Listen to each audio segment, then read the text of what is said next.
to find out who will be the man in Le Mans in MotoGP 2021. A front row home hero, Fabio Quartararo.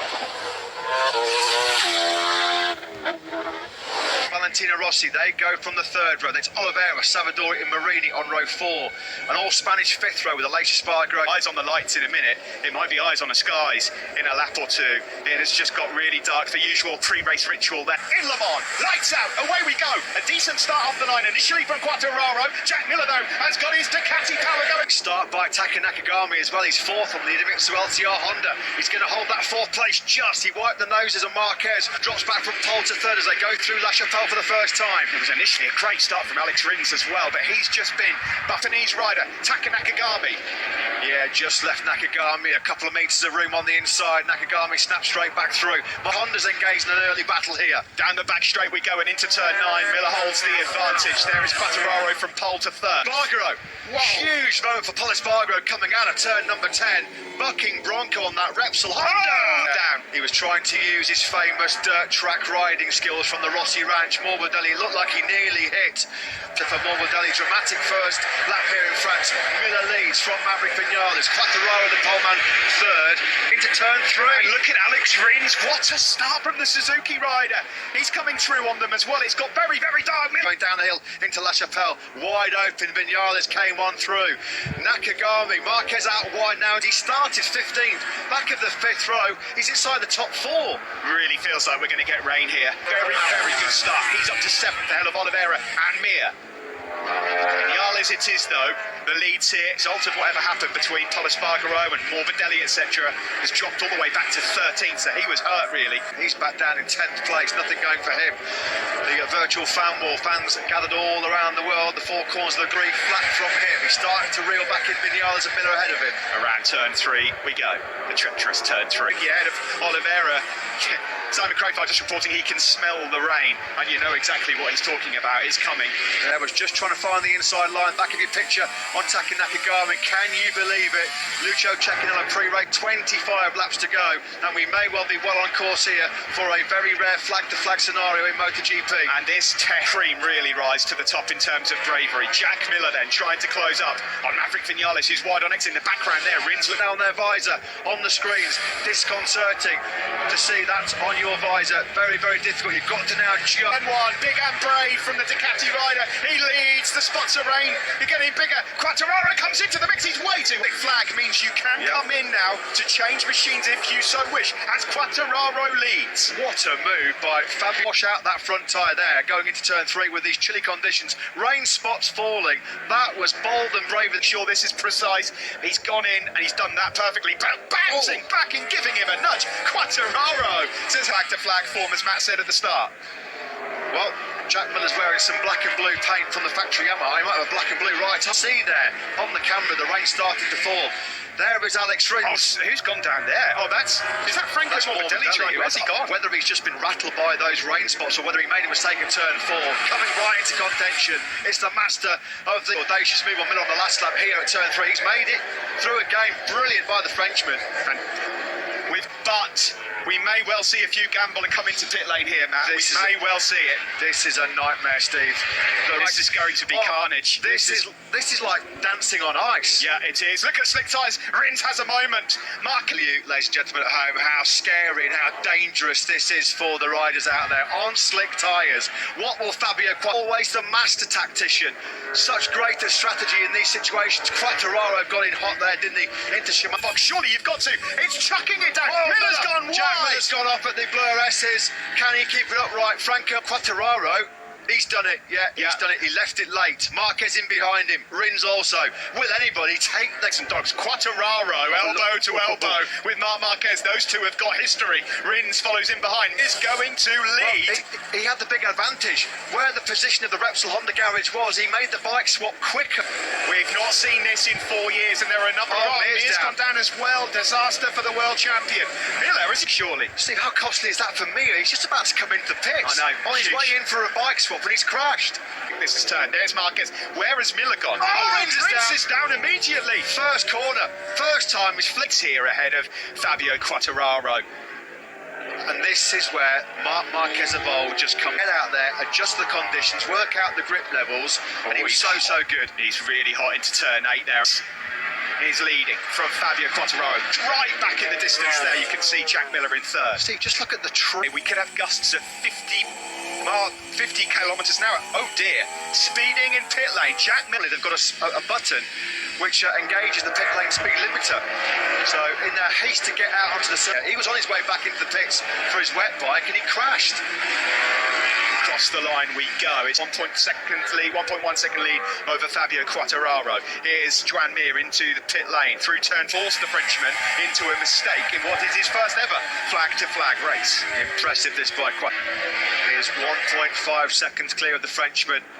The back of Quartararo's mind, of course, will be the championship. He won't lane. It's all been coming off here in Le Mans, and we've still got 21 laps left. Further back here, remember, in the wet last year, has climbed all the way up into 6th place. Well, he came from 18th to 2nd last year, as you just mentioned, Steve. Yesterday was difficult enough in qualifying. Rins then changes machines to get out on circuit. Now, can gaze or not, but wow. What drama here. And Marc Marquez, can you believe it? 2019 seems like an awful long time ago since both Marquez and Honda tasted success. From Marc Marquez, 1.5 seconds clear of this young man in second, number 20 on the Yamaha, Fabio Quartararo. So we won't quite talk about that just yet.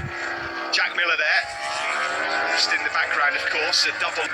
And if he doesn't take them within a certain amount of time... Oh, it's going Marquez has got down out of the lead at the final corner. Battering. Marc Marquez then blows it. We don't see that very often in that kind of situation. He's normally the man. Just crept the throttle on, ready to get off. There's a double long lap penalty coming his way. Marquez rejoins. A rare blunder when leading for him. Yeah, 2 long lap penalties. You know what? Jack Miller could still win this despite 2 long lap penalties. Now, wouldn't that be a take? Proceedings on circuit. It's so tough to catch up with this at the moment. It's so windy as well. It might actually dry the track quite quickly. My 10th place at the moment.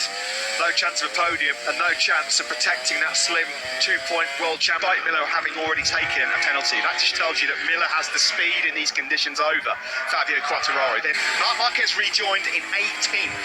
For those of you at home wondering, there's already no fingernails left on LCR podium. He's in 3rd place. It's still a long way to go, but it's a lonely 3rd right now for the Japanese man, as Steve mentioned. In 6th place on the Aprilia, Aleix Espargaro, who has endured a terrible weekend so far. He got into the gravel trap, remember, let's not forget, 60 miles an hour limit. This is the line as he crosses it. And there you go. Luckily, the problem with the soft rear is movement. He says, if it's a long time out there or the track dries at all. I think by law, as Miller here goes to challenge Quartararo, you have to pull in at a certain spot. Maybe he's being punished for that. 2 long lap penalties. He goes wide though into turn 6, but he holds his line and he leads. Quartararo is taking Miller a couple of laps maximum, not only to get on par, but to sweep on through. Long lap penalty then, as we suspected for Fabio. He's seen it and he goes straight through. It looks like the rain's picked up on Taka Nakagami back in 3rd, who incidentally is still looking for his first Grand Prix podium in the Premier class. Problem is, Steve, has that already been one of the key moments of this Grand Prix? Perhaps. I'm not sure he'd be too upset though. I think he'd take second how MotoGP can change so quickly, and it may well change more as yet. Jack Miller here with Miller, who's waited 5 long years for a win. Oh dear, that's gone pop. That's gone pop. Lorenzo Sabadori's a prison. And smoke coming directly from the exhaust. 25s, but of course his podium hopes and his win hopes, they all went with a big crash, as you'd expect. That would have given him a big amount of protection. Although Petrucci started to fight his way through as well, our top KTM man. Taka Nakagami there, who's gone down? That's a KTM by the looks of things. That 10, he'd moved ahead of Rossi into 9th. Really poor start to 2021 for Miguel Oliveira, isn't it? He's begging here for the Portuguese man. See, the breeze is really up from the bibs on the Marshalls. That's another one at turn 3 there. 1 continues. Here is Taka Nakagami then. 3rd, 4th for Zarco. 4 seconds not that long ago, and all of a sudden, in the blink of an eye, Zarco's got it down to just over 2 seconds. And Nakagami in Qatar, a 2nd place in both, before of course crashing out in Portugal, and then an 8th place. Comes across the line, and he's 1.1 seconds down on Nakagami now. 6 from Nakagami. There's Rita, the press officer. from Pramac Ducati, keeping it. Comes Zarco, using the power of the Ducati. He got the drive coming out of the final corner. Nothing Nakagami can do about that. Nakagami then fourth. At the moment, the LCR riders fourth and fifth would still be a good result. It's into turn 8. Marquez now approaching turn 3. Simon Crafer will keep us updated as Marquez there goes around the outside of Ekel. Men, by far the quickest riders on the circuit at the moment, to Zarco and Marquez, who's made light work of Luca Marini. This is coming down the back straight after turn 8, isn't it? On the approach now to turn 9. Yeah, the bike's given up. No power. Bravely, Someone's gone down. It's a Repsol on. Is that Mark again? It is. It's over now. Marc Marquez is down and out this time. This is the replay of the crash at turn 6 then for Mark. Oh, that was big as well, wasn't it? Fast down into La Chapelle. Was he just a little bit offline? Soft rear win. But the problem is when he goes out on the slicks. Yeah, thanks for that. Well, that's exactly what's happening at the moment. The gap now 3.9, 3.7 from Quartararo to fellow Frenchman Joe Aniti. As a team, you've got to be clever. You've got to give your rider information. Your tip board becomes so crucial as well. Yeah, and when he's upwardly mobile in this Grand Prix as well, he's gone up into 4th place. Nakagami then 5th for him. On what a crazy day it has been so far. 8 laps still to go. Ducati's Jack Miller at the moment on course. But who entered today as the World Championship leader is the 2nd quickest man on circuit. He's in 7th place and he's shining here in Le Mans. Can you believe it? The sun now beating down the packs of Jack Miller and Fabio Quartararo. There is Chef's Grand Prix. Much like Marc Marquez, Johan Zarco is so versatile. He's got a great feel for mixed gusting winds that have cleared the cloud cover, and with blue sky and that wind, that's going to even quicker dry the surf on these rain tides, which are going to get so much punishment and so much abuse. Miller, you can see him there on the throttle out of turn. Has 6.2 seconds on Fabio Quartararo, who in a moment will have a face full of Johan Zarco. Here's a replay into the last 2 turns. Look from this angle, but it's so difficult to know, like chewing gum. But he'll feel that squirming. At the moment, 43s.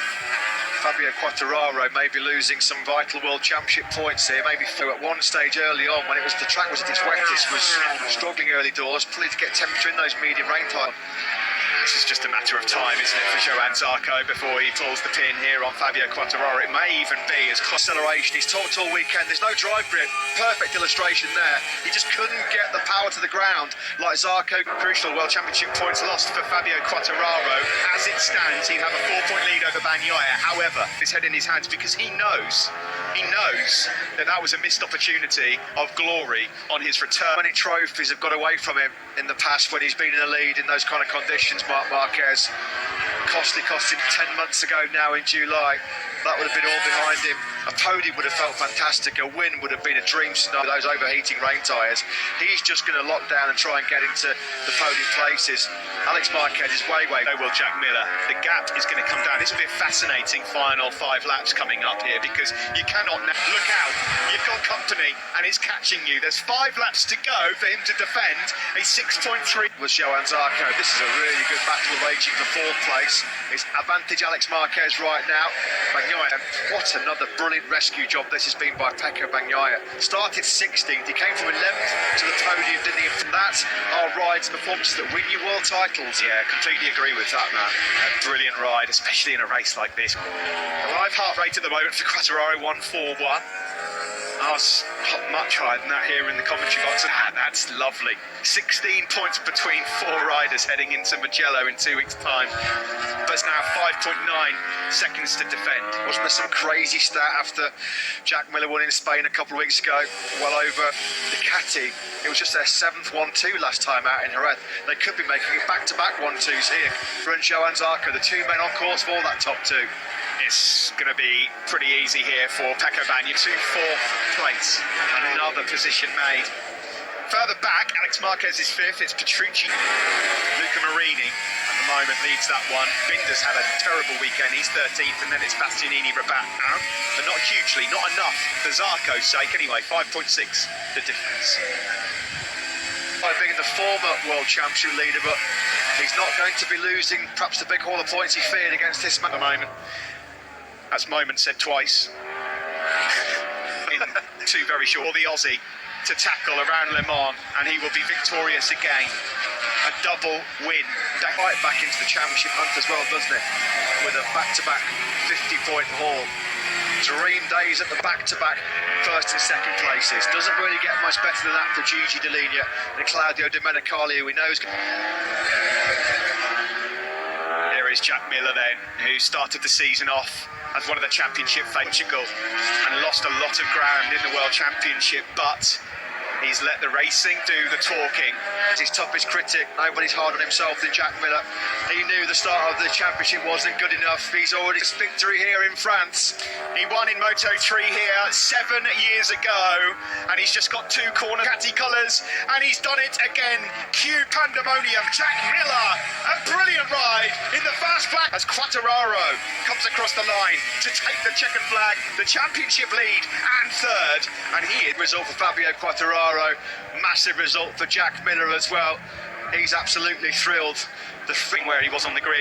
Here's Iker Lecuona. He's about to take a place from Maverick Vinales as well. That's a good 1 point heading into Italy. 16 points between Quartararo. The tough get-go. You cannot keep a good man down for too long.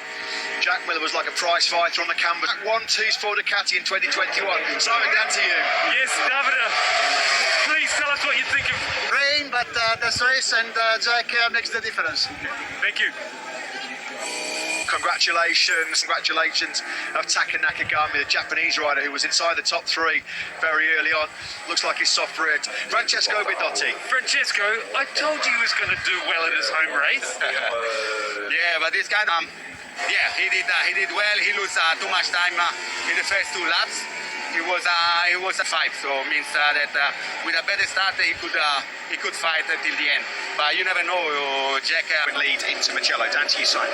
Mayo, as ex-riders, I sure don't envy. We start this weekend in the wet. I think he did a really big step, and it's a really good sign because, to me, a message to everyone. Congratulations. Thank you. Congratulations to Monster Energy Yamaha. Since Casey Stoner 9 years ago, back in 2012, that was when Stoner, the double MotoGP world champion, did it. Winning Jack, an embrace between Paolo Ciabatti and Davide Tardozzi. He had to make them and back-to-back top 2s. Fabio Quartararo celebrating his 3rd place like it's a victory. Frenchman on the podium here in Le Mans. Congratulations to Johan Zarco. His pace in the second half of the race was really impressive. It was 81 races between victories for him in MotoGP, as in 2016 and Jerez last time out. Here he is in Le Mans for Ducati. Alberto Vigani, part of the Shark group that hands over the race-winning trophy for the teams. Who's coming back? Oh, here we go. Shoey's back. There it is. Yay. The original. Yes. Yeah, everybody was wondering where the Shoey had gone after these win in Jerez.